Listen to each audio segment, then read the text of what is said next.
জামু কই কত আমি আইলাম কই তোমরা খুশি হবা, তোমাকে সারপ্রাইজ দিলাম। আর তোমরা এক একজন আছো এক একজনের মতামত নিয়ে এত চাহিদা তোমাগো কেন?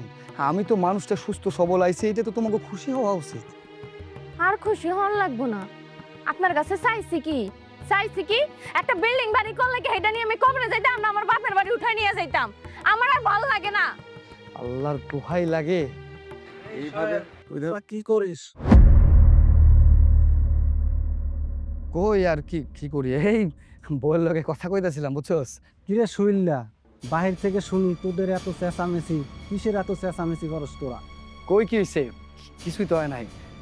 ওই হয়েছে কি, বিদেশে আছিলাম না আমি, তো বিদেশে আওনের সময় আমার বই একটা আবদার করছিল বুঝছস, কিন্তু ওই জিনিসটা যখন আনতে গেছিলাম তখন একটু দাগ করে নষ্ট হয়ে গেছে।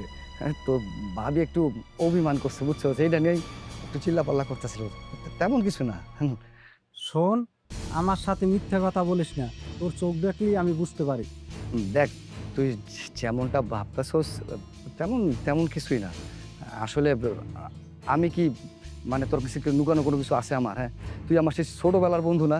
ছোটো থেকে আমরা একসাথে বড় হয়েছিলাম। হ্যাঁ, আসলে ওই কিরে শুইল্লা, তুই যে তোর বউর সাথে ঝগড়া করস আমি কিন্তু সবই দেখতে পাইতে আছি। শোন, তোর চোখের মধ্যে পানি, এইটা কি আমি দেখতে আছি না? তুই এইটা কেমনে লুকাইবি? তুই আসার পরে তোর পরিবারের সবাই যে তোর সাথে এই রকমের করে, এইটা আমার কাছে রানা বলছে। শোন বন্ধু, আমরা পুরুষ মানুষ, আমাদের টাকা ছাড়া কোথাও দাম নাই। তাই বলি তোর শরীরটারে তুই ঠিকঠাক কর, নয়তো টাকা কামাই করতে পারবি না। যখন কামাইতে পারবি না তখন তোরে কেউ মূল্য দিব না। আমার কথা তুই মনে রাখিস, আর তোর নিজের প্রতি তুই নিজে খেয়াল রাখিস। আমি গেলাম।